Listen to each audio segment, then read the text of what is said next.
do something you're very passionate about.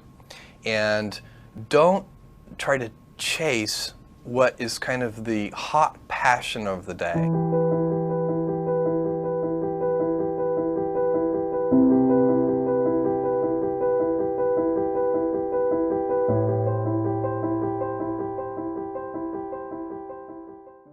People say you have to have a lot of passion for what you're doing, and it's totally true. And the reason is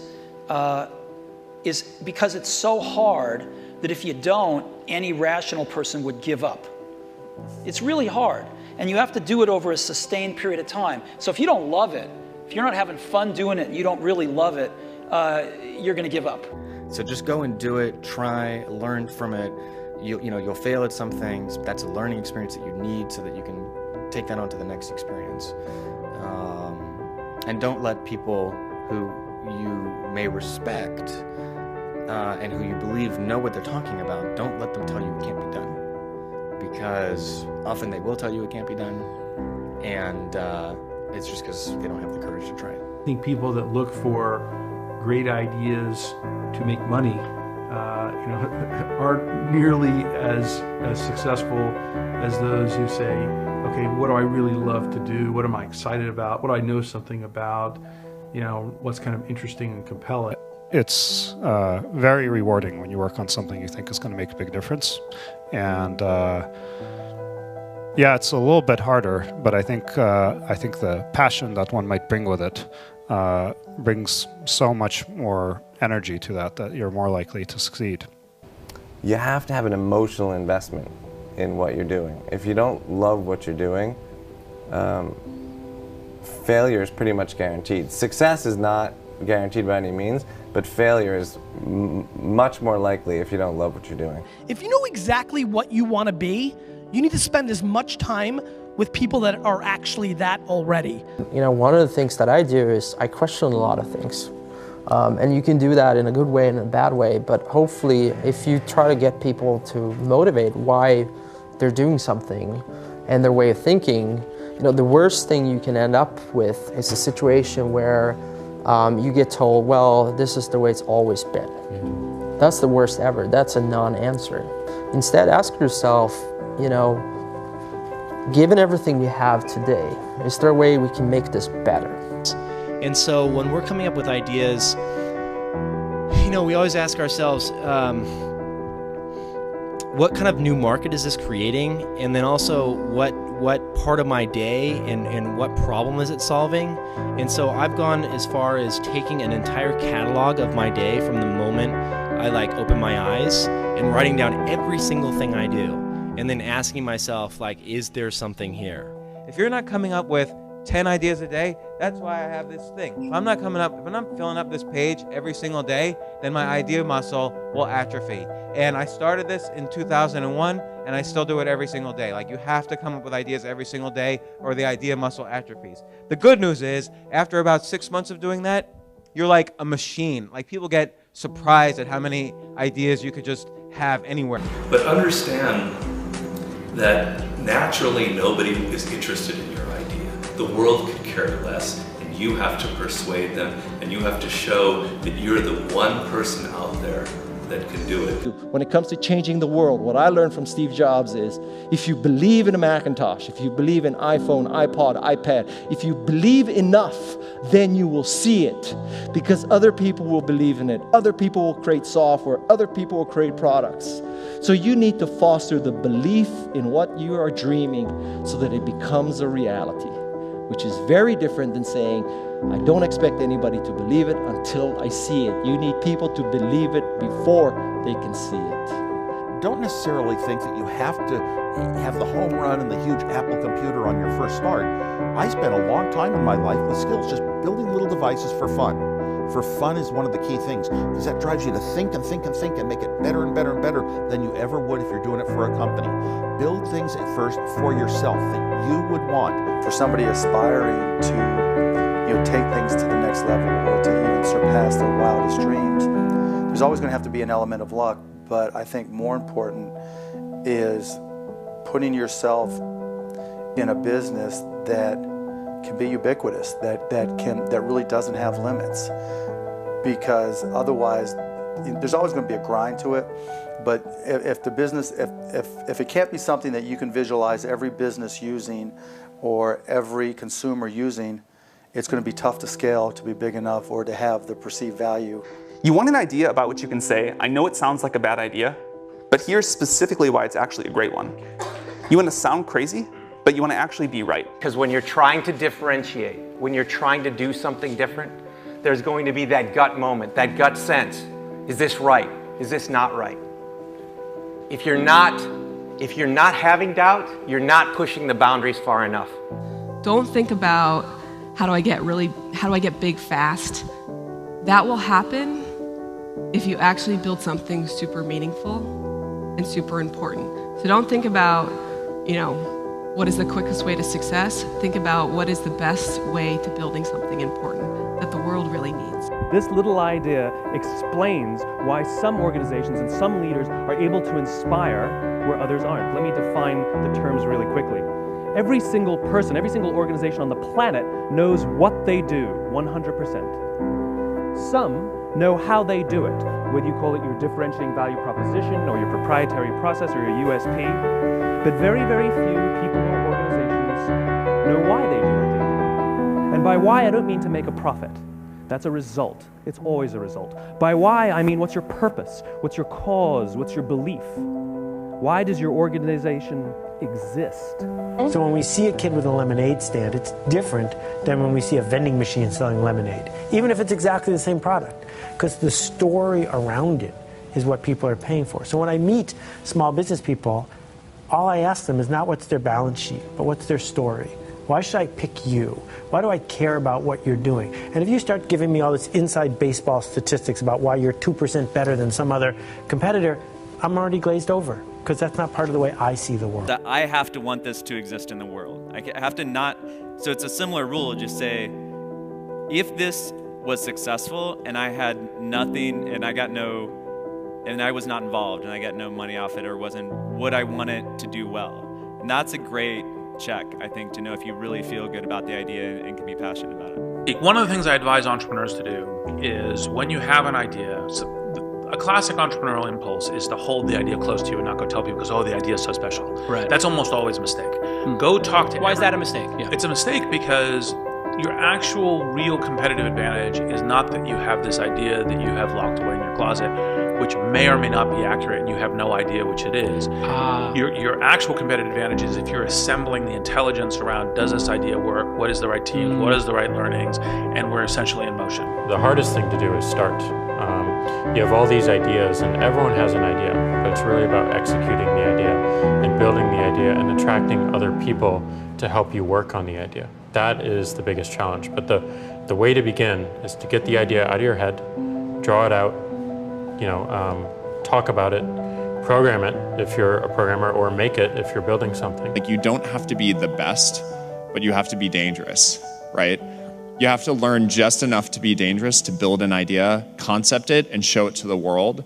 And then it turns out there are lots of other people, including all 170 employees that work at Instagram, who are much better at doing all that stuff than I am. But you need to find people who can, be drawn to the idea that you build, and then they end up taking it and making it even better. One way to conceptualize what makes a good product is, good engineering is part of it, good design is part of it, but really it's, one way I think about it is maximizing the probability that someone shows up at the front door of, your store or your website or whatever it is and ends up with a solved problem. And oftentimes the best methodology is to start with the perfect experience with just one person, get that right, and then figure out how to scale something great instead of scaling something not so great and then trying to improve it. That's really hard to do. And so I think when you are starting a new business, you don't want to go after giant markets. You want to go after small markets, and you want to take over those markets quickly. Constantly seek criticism.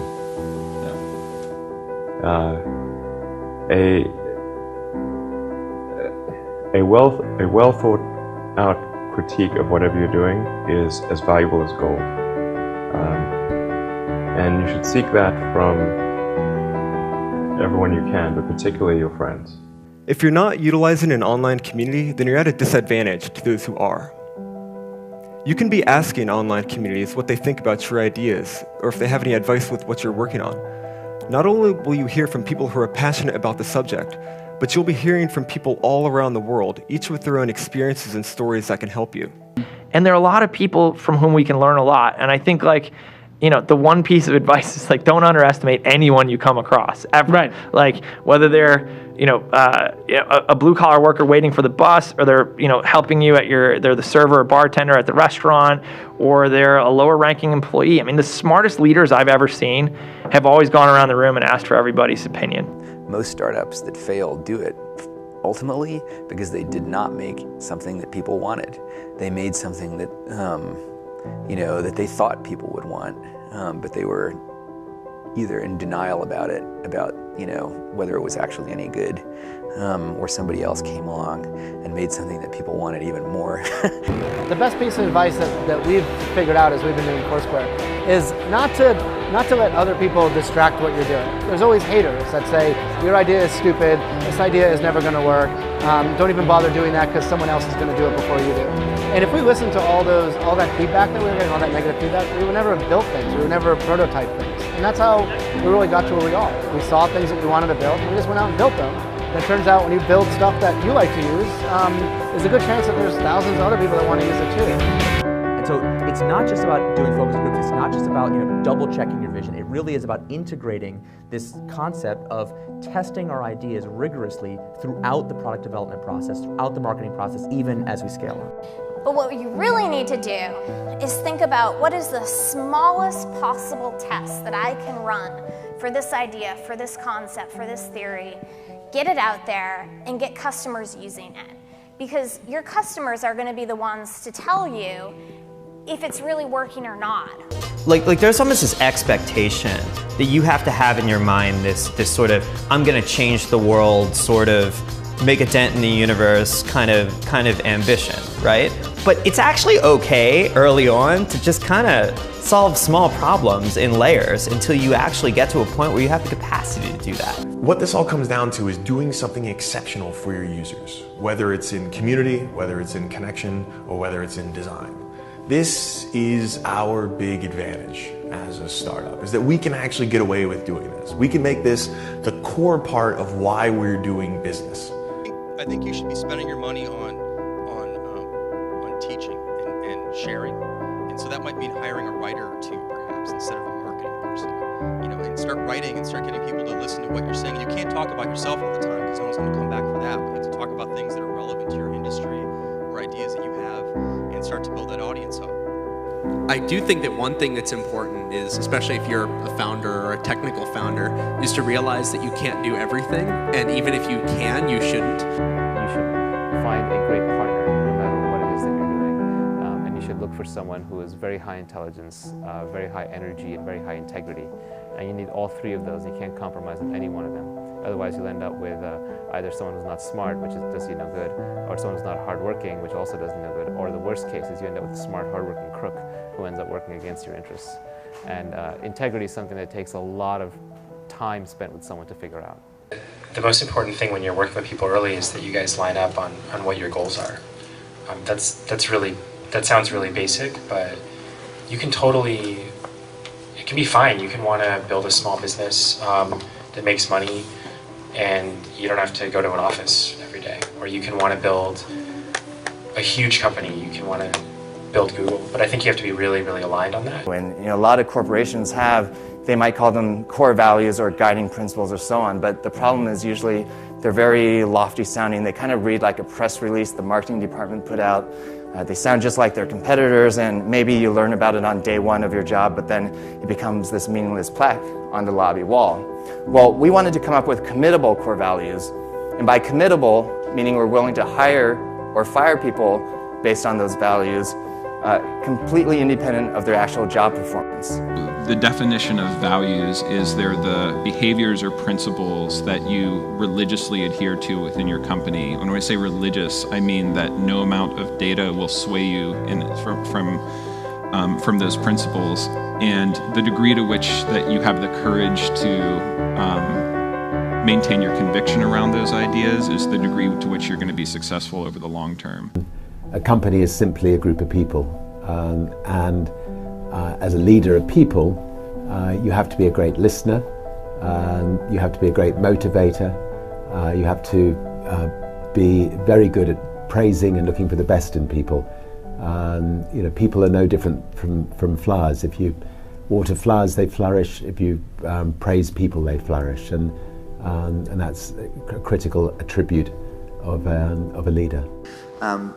So I kind of like half jokingly with a lot of people say that, you know, my job is basically like to be the assistant for the rest of the company. Like my job is to make sure that like you have what you need, that it's and basically you have everything you need to kick ass. Like that's my job. If you don't have that, then let me know, because I'm not doing my job. You know, there are a lot of things that are outside of your control.